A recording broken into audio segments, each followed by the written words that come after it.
Welcome. My name is Jason Dyer, and I'm talking here at NarraScope 2026 about the first year of Japanese adventure games. I've spoken at NarraScope once during COVID. Back then I talked about my All the Adventures project in general, on my blog, Ring and Blue. I've been playing every adventure game ever made in chronological order and blogging about them from a historical point of view. This includes every country and every language, including French, German, Dutch, and Danish. I'm defining an adventure game fairly broadly, and as long as it aligns mostly with one of the classic adventure games like Zurich or King's Quest in some recognizable format, I'm including it. So, visual novels and game books, for the purposes of the project, do not count. I have no problem with other genres, and I am an enormous fan of interactive fiction generally, but I have to put a line somewhere given how many games I'm dealing with.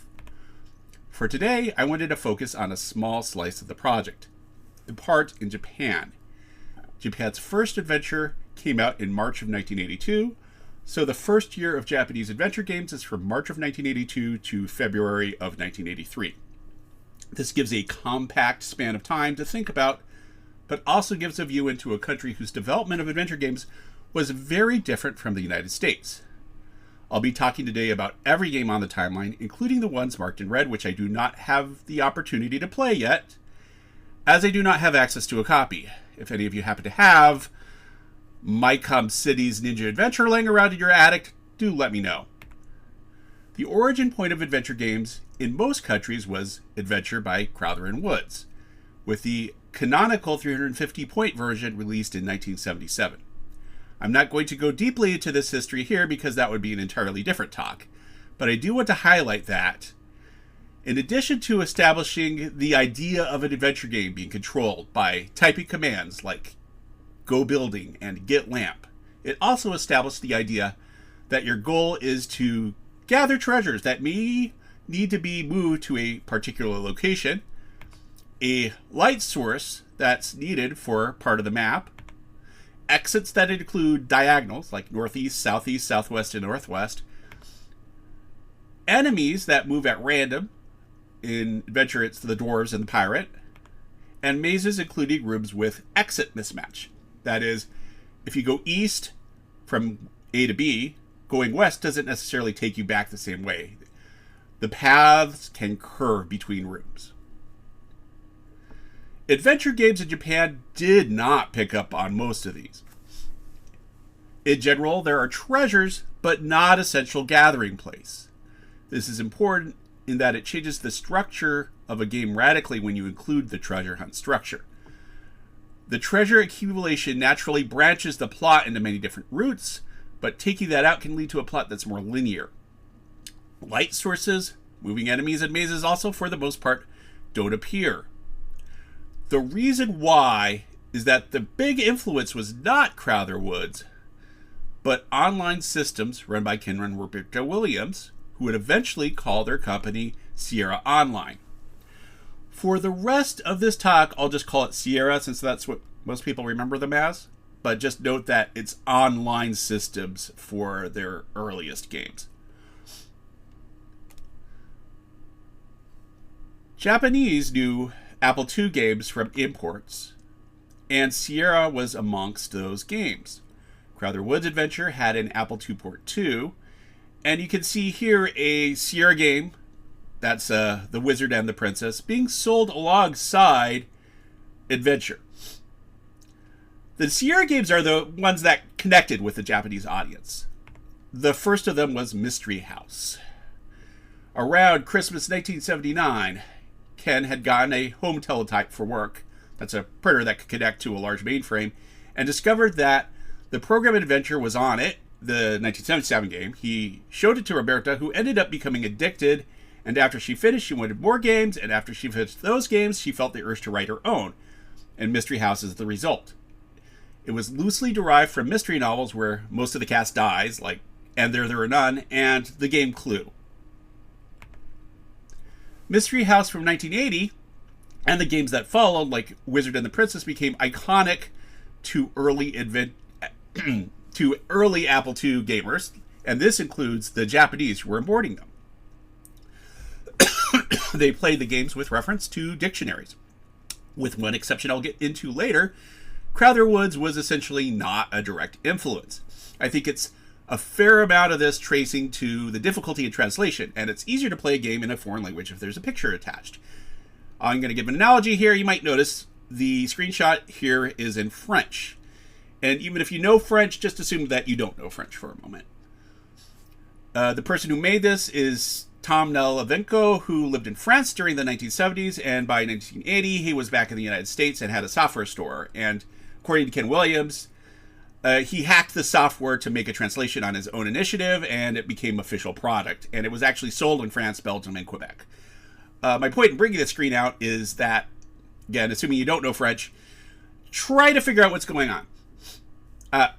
The picture illustrates you looking at the top floor of the house, and that suggests something secret there. So even if you don't know what it's saying in the text, you can kind of tell from the picture what to do.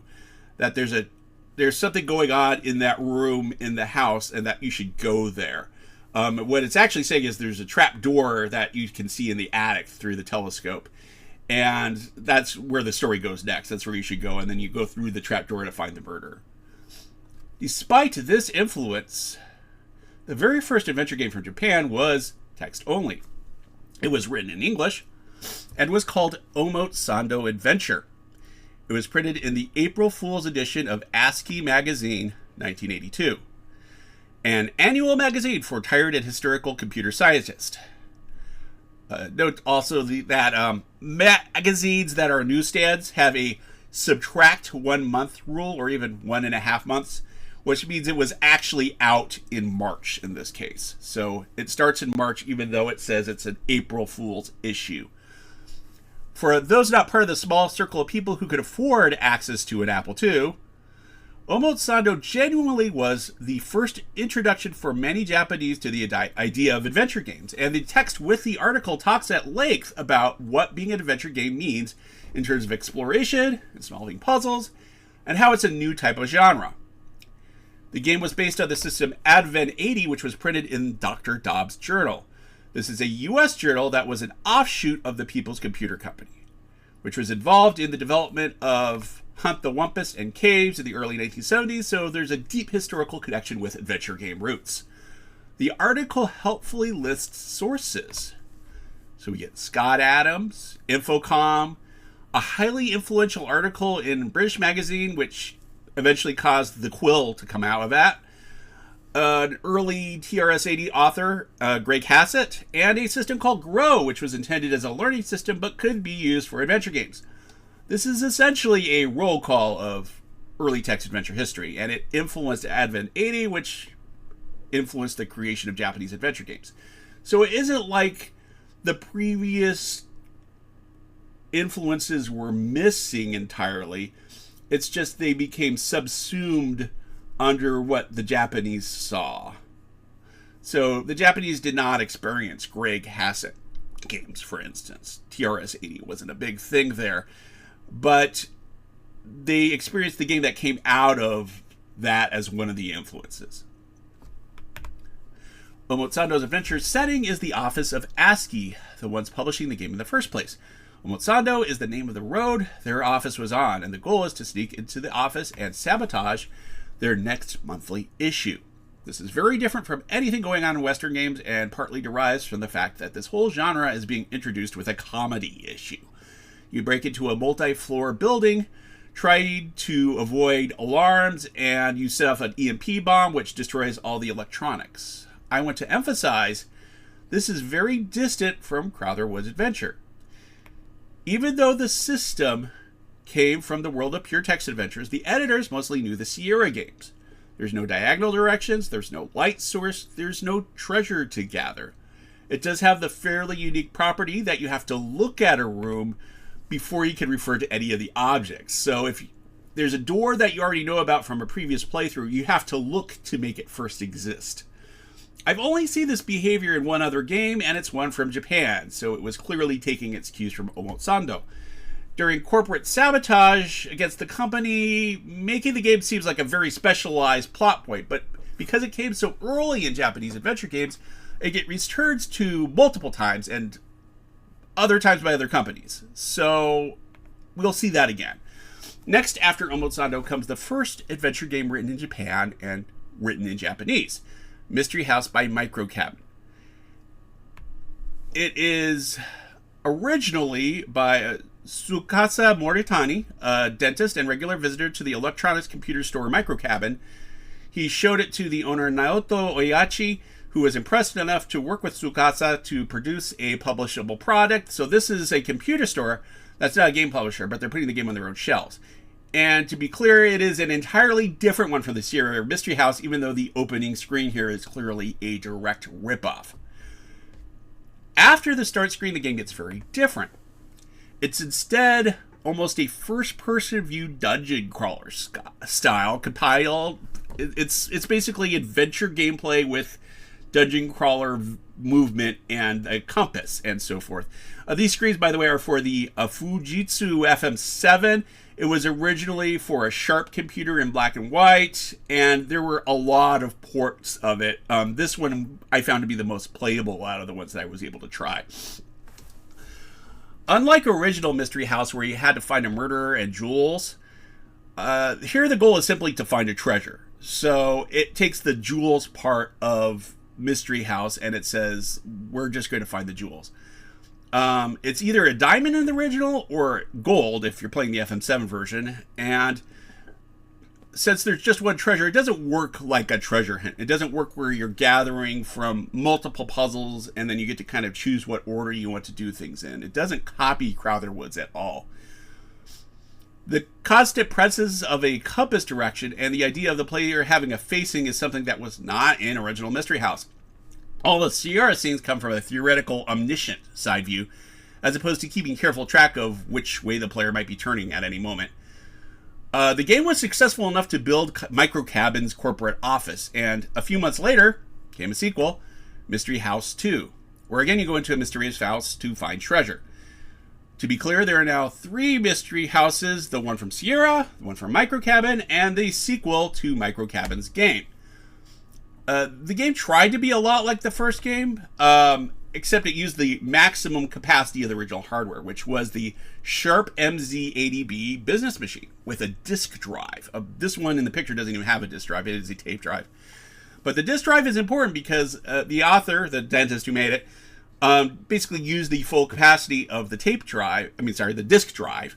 And so when he made it, it was not with the conscious thought of what about porting it to other machines. And because tape was the most common thing in Japan at this time, drives were novel, it was just because it was too expensive to have discs for the most part. It meant that it required splitting the game into multiple tapes. The way this was handled is different depending on what platform you played the game on. This took an enormous amount of work to sort out, and there's still plenty of versions I haven't seen. I haven't even seen a picture of what an Epson QC10 looks like. There's a European version that you can find, but I don't even know what the Japanese version of that same machine looks like because it's so obscure. But these are all different versions that we have, and they end up being different on each version because of that splitting that had to happen because of originally being on disc. The way the game got split was, instead of having 2 self-contained parts, it has the house in 2 floors. And it says, for the players, you have to deal with the ground floor of the mystery house first, do all the things needed on that part, including lifting and opening a hatch. So that hatch right there, you have to open it first, but you can't go in. The reason why you're opening it is later in the game, you're supposed to come up through it. So it has to be unlocked first. And that happens in a later phase of the game after you've already removed this tape from the system. So the game just says you're not ready to go upstairs yet if you actually try to go upstairs before you've done the action that you're supposed to do. It otherwise has very similar logic to Mystery House 1, and we have more games to go, but the most important lesson here is that everyone was dealing with hard technical limits. A developer might not have their own limits on their own computer, but when they tried to sell the game to customers, they have to really think about that. Some of the quirks that you see with early adventure games come not from antique design principles, but because the author just simply couldn't fit anymore on the tape they were using or disc they were using. Before moving on to the next game, and aside to how input works with the text parser, none of the games I'm talking about today are menu-based. In English games, this is an era of parser, either two-word, where you type get lamp, or multi-word, where you can kill troll with axe. And with the two Japanese games we've seen so far that are written in Japanese, it's Japanese text but an English parser. There were even cards with both Mystery House games giving translations between English and Japanese, so people would know what to type in on the parser to be able to even refer to things in the world and maneuver. The reason why English uses verb noun as the order, like get axe, and it doesn't sound all that stilted when you do that. In Japanese, you can reverse that. You can say noun, verb. So get axe would be ono nageru, but that sounds a little broken, and you're wanting at least a participle there, so ono onageru. And there's other messy aspects to the Japanese language that make a parser tricky. One of them being, for example, they don't distinguish between singular and plurals without more context. And to give a little more example on that, consider the game Escape from Rungestan. That was a game originally in English for Apple II, and later it was translated to Japanese.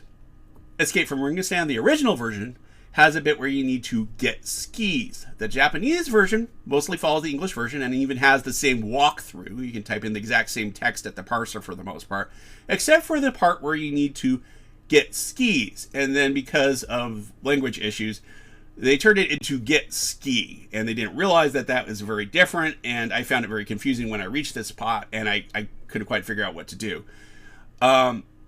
There's a game later that you actually do type your commands in Japanese, and it does use the reverse order, and it works. But again, it does start to sound a little stilted, and a lot of the Japanese games were kind of struggling with this at this time, and English parsing was actually very popular.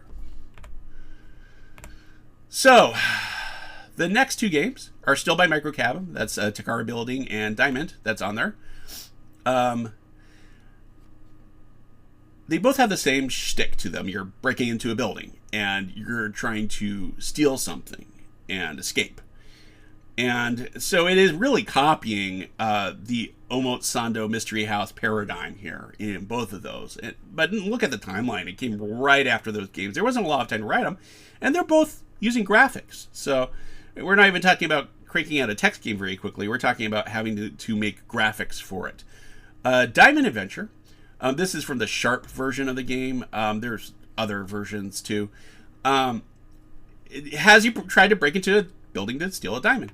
It is mostly notable in how straightforwardly it merges the concepts of Omotesando and Mystery House, as the diamond getting stolen and randomized object placement. That is something that actually happens in the first Mystery House game, where various objects in the game don't always start in the same places. That's appears in some of the Western games, but it's still pretty novel, and they clearly came up with it themselves as something to do. And Diamond Adventure just naturally copied that because that was the model they were using.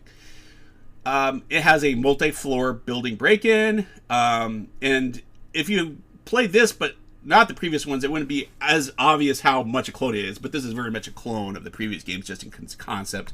The other game from that year was Takara Building Adventure, and it was written by the author Akimasa Tako, while in junior high.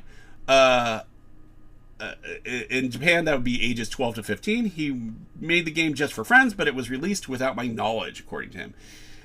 He did get royalties, so he had to have been contacted by the company first before it hit the store shelves, but this was actually a private game. It was written just for friends. It's just like the friends decided, hey, it'd be a good idea to send this to Microcabin and see what happens. Rather than regular graphics, it's entirely handmade character graphics. So like making ASCII art. It is mostly memorable, other than the art, for its humor. Instead of going into the building at the start, if you try walking to the street, you'll have your eye blocked by garbage. That's a pun there, where not just garbage on the street, but garbage characters from the computer is what you're looking at. So that's a double joke in the wording there. And then if you try to walk farther, you will get run over by an ambulance, which actually copies something from Mystery House, which had a scene where if you fall off the roof, you get taken in an ambulance, and then you die when the ambulance gets in a wreck. So dying from an ambulance wreck is an ongoing joke amongst these games. So in something that looks so distant from its origin, it still has the Sierra influence going on with it. So all you need to do is go inside, buy some juice, give it to a guard, and then walk in an elevator. It's incredibly short. That's because this was only part 1, and there was a part 2. So part 1 takes you to where you enter the elevator, part 2 takes over from there, and then you make it to your goal. I don't actually have an access to part 2, so let's go on to the next month. This is part 2, by the way. This is what it looks like. The next month, we have 2 games. Cosmo Cross is not strictly an adventure, but it has an adventure part to it, which can be separated entirely from the game. So that's why I'm including it. And then what I am translating as the Phantom Ship, Ukaisen, is also a game from that month. Cosmo Cross is from the company Extel Soft. They are mostly known for RPGs in Japan, and nothing really has been localized, so you're not really going to find much about them in English. Early on, one of their first products was Cosmo Cross, which is a space flight simulator / combat game with some confusing gimmicks. You're supposed to fly to a planet while fighting off enemy spaceships. There's an animation here where you can see me trying to move the crosshairs very slowly to blast a ship that is shooting me. And you're supposed to have 3 different goals depending on what phase of the game you're on. So you go into space, you reach a planet, go into space, reach a planet, go into space, reach a planet. And each of the planets has its own different gameplay. And the first planet is the one we're interested in because it's a first-person adventure game. So here's this: arriving at the planet, and then you actually have to type 3 words here at the parser: open left door or open right door, and you type them all on separate lines. And then you go into one of these tunnels here. And this is, again, the first-person view influence going on. You can turn left or right. You're trying to find a blue stone for your ship. This is part of the plot. You can walk in various doors and find items. And the blue stone is just one of the items lying around. You can see it on the right side there. And then you need to escape, which involves finding a set of buttons hidden on one of the ends of the hallways. That's the right side. And there's button A, button B, and button C. You pick which one to press, and then at random, 2 of them will kill you, and one of them is right. And this game does no save facility. So if you randomly pick wrongly, then you have to start over from the start of the game. This is not the most fair of design decisions. One of the other aspects of the game is that it informs you. So if you look at this map, when you're facing north, if you turn around to face south, you die. It says don't turn around. And if you try to, it sends you to another dimension. This seems to be the game just designer didn't want to try to deal with rendering what it would look like when you turned around, and so made it so it would kill you. So you have to walk backwards. The next game, Horizon, which I am translating as the Phantom Ship, because there is a famous animated film which has that official translation. And this might actually have some influence from there. I'm not totally sure. But again, this is talking about November, although it did appear in a bi-monthly newspaper publication, which is marked January 1983. There's time shift going on where if it's a 1983 newspaper, it was actually available in November. So that's why we're saying it's published in November. It was published by a company called Microhouse. That's them right there. But not long afterwards, they were merged with another company called Shinkigensha. My suspicion is they were always intended to be part of the same company, so I'm not going to be talking as much about Microhouse. The main company actually goes all the way back to 1940, which was World War II, and they mostly started with propaganda pieces. And then after World War II, they switched to serious academic work, and then some literary work, and they were basically serious leftist academics for the most part. The original person who was the publisher is actually a erotic games scholar who was instrumental in a lot of leftist causes for that reason.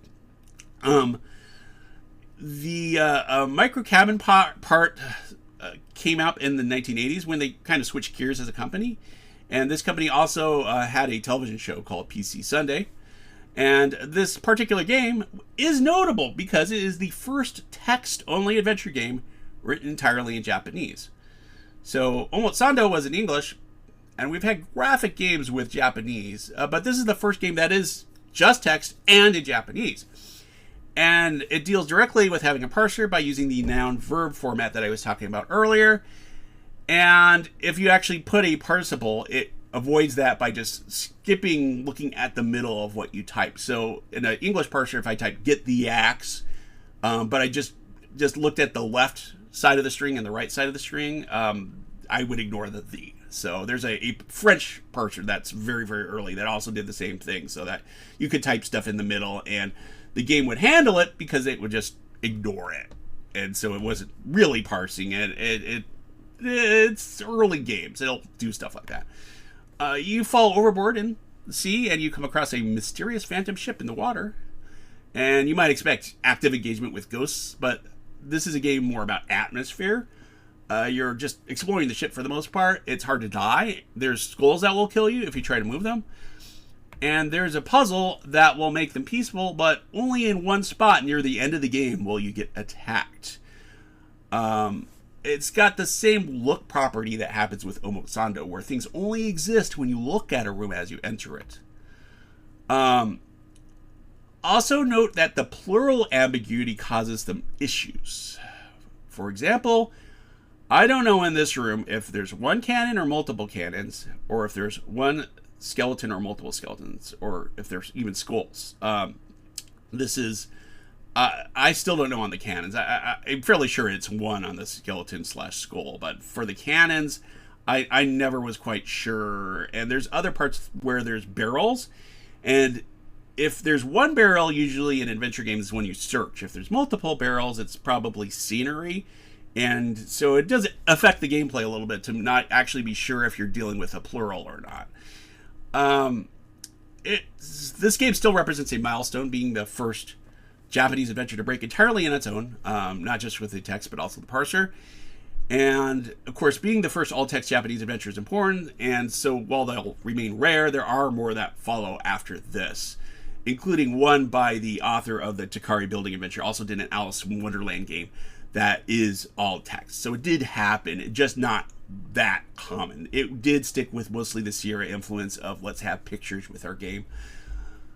And with that, we're almost done with 1982, except for this red mark game, Odyssey, which is missing. I don't have a copy. And this is a game that is rare for a very specific reason. I'll mark it on the ad here, actually. This is a game which sold with a kanji chip. To explain, let me show a screen from the sequel, Icarus, which is a sort of a sequel from the same company. It has text that's a little different. The text of every previous screen we've had has been in katakana, which is used a lot for like foreign words. So this is Nike right here with katakana. But for the kanji, the first two letters right there, so that's Honya, or bookstore. So it's characters that originally came from Chinese. There's actually 3 writing systems in Japan: katakana, haranga, and kanji. Katakana is a phonetical language generally used for spelling out the words. It's possible to work entirely in katakana, but it feels unnatural. The best analogy I can think of in English is if you only use capital letters for everything. It will give you a headache, apparently, if you are a Japanese speaker and you just try to do katakana with everything. But early computers, that's their tendency, is because of the size of their characters and the space, that's what they did. But if you look at these characters, they're actually double size. So they have enough room to fit in all the little wiggles that you need to make the characters work. This is, the kind of character actually gets used here on Phantom Ship. That's the title right there is written in kanji, but the game itself is all in katakana. So, looking back at the ad again, that is very expensive. That's 35,000 yen for the chip, 3,000 for the game. In modern US dollars, over $250. That would be. It's not cheap to get that, and that is basically just to play the game. There's not a lot to do with it, although theoretically the idea would be you're doing word processing with the text that you might not normally be able to do. But this is not a machine that's really built for that. There are word processing machines actually specifically for word processing that were popular in Japan that handled characters a lot better. So, Odyssey is noteworthy, but I don't have anything to show you other than blurry screenshots, so we can move on to 1983. And our last games that are in January and February. So we're actually going to do the Date, Ninja, and Puzzle on that timeline right there. They all came from the same company, MyCom City. So Ninja Adventure and Date Adventure I don't have, but I do know enough to say they were made in what I might call a bespoke banner, where you have to type the exact same thing in the right places. I don't think they had a parser in the normal sense. I don't think it was noun-verb like the other one. I think it just looked for what string you typed and checked if it was the right string or not. No real parsing going on. And Date Adventure is apparently very, very specific, where you have to type a very specific set of moves to go on a date with your sweetheart. The game that I did get to play was Puzzle Adventure. And it's unique enough that all of this condition about the parser doesn't really matter. It's set on a 5x5 grid in what it calls is a mysterious world, where there's a number of sages who ask riddles consisting of enciphered Japanese text. And your goal is to decipher the text, and it's related to an ancient poem, and then you give the completion of the poem from a 6th century text called the Manyoshu. So this starts with see an old man, you're in a mysterious world, then you go out and you look up for these sages. You need to find a sage and talk with them. It has to be the right sage. If you talk to the wrong sage, the game immediately ends. And the way to tell if you got the right stage, you look at the graphic, and there's slight graphical differences, and they're even animated. So 2 of them might actually look the same, but their ear moves very slightly in the first half second that the graphic gets drawn. So it's very, very cruel. Also, there's no save, so you have to start all over again if you pick the wrong stage, and there's no really good logic to it. And they get randomly distributed, so you can't just go back to the exact same place unless you're like me and you used save states. So to make matters even worse, this is all ancient Japanese. But to give you an example of one of the puzzles here, this is giving you this text right here. That's on the arrow line, and what you're supposed to do is take all the even characters and you swap them, and that gives you the first lines of a poem that then you need to finish. There's another puzzle where you have to anagram words, and the first word, anagrams of the word uno hanano, that's a word not in modern dictionaries. It's the word for Japanese snowflower if you go to ancient poetry, but it doesn't exist anymore being used as a word. So somehow this game got published. If nothing else, this is demonstrating how unique the format is of adventure without pre-established baggage. You don't get a lot of modern Japanese games asking you to reconstruct 6th century poetry lines. And certainly I've never played a game where I've had to go this far out in terms of research. I really like this poem that you have to end up coming up with. If only there were a fire of heaven that would roll up, burn and destroy the distant road that which you have gone. Second to last, we have the deeply odd, even more odd than the previous game, Deeply Odd Psycho's Adventure. It was published by the company Enix, which formed under unusual circumstances. Despite never having published a game before, they ran a contest soliciting games for cash prizes, which were really advances on royalties, and used the 13 winners of the contest as their first round of published games. One of those winners was our game here, and it was written by the high school student Toshiyuki Asanuma, who, after that, I have no idea what happened to it. It feels like a game written by somebody who has the general experience of what an adventure game is like, but went a totally different direction. I almost excluded it from this list. It has a series of scenes where you have to type the right response as a prompt. You start with a communicator. That's the star on the left, and the character, Psycho, is talking to you and trying to escape from a spaceship. It's never clear why she ended up on the spaceship in the first place. And this is a little like Hangman, where you have to type yes in the specific Japanese form and level of formality the game is asking for. In this case, you can actually play Hangman, and I can type these characters, and one of them is right, the other one is wrong. It'll actually tell you which one is right. So it is literal guess the word. In the case of this first one, you have to trying to type un, which is a specific level of formality. And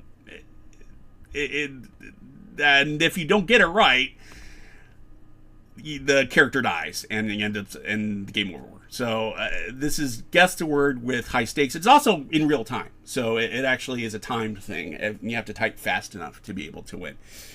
The next scene, you're supposed to type open hatch or open lock, and it's a double hangman where you get both phrases at once, and you just have to put in the correct one. In a later scene, you're supposed to close hatch. And I typed like a whole bunch of row characters, and you can actually see the last character has a row in it, because those just me like trying to figure out the hangman. It doesn't always work either. Sometimes you type the character in the right spot, but it still doesn't give you the hint. So I never could figure out how that worked. And then there's other mini games later. That this one you're supposed to cut some wires. You have to pick 1 through 9, and you have to pick the right ones, and some of them will kill you, and that's game over. And it's random, and it's near the end of the game, and you have to start over if you get it wrong. So historically, you could get away with a game like this because there simply wasn't much material later. This was for PC 88, which just didn't have Mystery House for it yet. I found a recollection with an author who said it was his first adventure game, but he didn't have exploration and character interaction he was expecting, and he was hesitant to call it an adventure game at all. So it's not just me being hesitant about calling it an adventure game. Time for our last game, The Palms. You play a fiancé about to propose under a palm tree, and as you're ready to do so, a coconut falls on your head, and you find her kidnapped by presumably this thing with the claw here. At least that's what's implied by the visual here.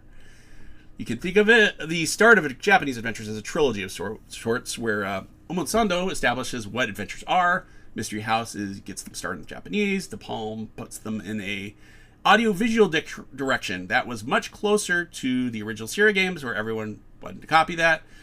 This was for FM7 computers, and it was sold on disc via the company Hummingbird Soft. If you remember me talking about tapes earlier, selling on disc was generally considered not an option, but they tried it anyway. Mamoru Imanishi, who led the team on this, was quoted as saying, "I was anxious. After all, it's a world where you can't see the future, and I wondered what extent would there be demand for discs. I wasn't sure until the very end if cassettes would be better." It turns out that the bright and colorful screens that would bedeck magazines would interest people enough that the gamble worked. People went out of their way to play The Palms. It was a homegrown game, and it finally felt like it matched the experience of playing a Sierra game like Wizard and the Princess. It still has unique Japanese attributes. There's no rotation method like Residue or Microcab Mystery House, but the screens all include a compass direction, so you can see the S there on the right side. That's the direction you're facing. There's no real equivalent in the US games. The overall feel is similar to Wizard and the Princess, and it represents a journey rather than gathering treasures. And the final part, you actually have to break into an area blocked by a hummingbird symbol. So the corporate espionage idea comes back into this game. So back to the big timeline, my condensed tour of every game. What surprised me most was how much the first two games, Omotesando and Microcab Mystery House, ended up making a model to follow. Everything after that had aspects that were based on one or both. Even The Palms, which went back to the source, was essentially a Sierra tribute game, had the compass directions like Mystery House, and it had the self-reference to the company making the game like Omotesando. One of the things I find most fascinating in creative work is the moment where someone breaks boundaries and creates something new. These games really are different compared to what was going on in the US and the UK and even Australia at the time, but they did this by essentially omitting the first link in the knowledge chain by using a different primal model, by starting with Roberto Williams rather than Will Crowther, and then mostly referring to the initial Japanese games. They went a different path. Once that path got started, the games retread that same territory. And the variations were frankly bizarre, but they did still happen, and they still referred to those original games. So I'd like to thank a lot of people for this. First off, Game Preservation Society in Japan, Gaming Alexandria, and the Video Game History Foundation. I had to refer to things from all of those. And also, thanks for people who commented on my blog with suggestions, technical assistance. This includes FTB, B. Sittler, Matt T, Kazuma Sato, Rob Eintai, and many more people. I really, this is, Renga is a collaborative poem. This is a collaborative effort. I really could not have done this in a language I'm very uncomfortable with without help. So I really appreciate it. For lots more details, you can visit bluerenga.blog. That's also where I have all my references. I have references for lots of things. A lot of this was original research where I had to dig very deep. So thank you so much. I really appreciate that you stayed to watch this.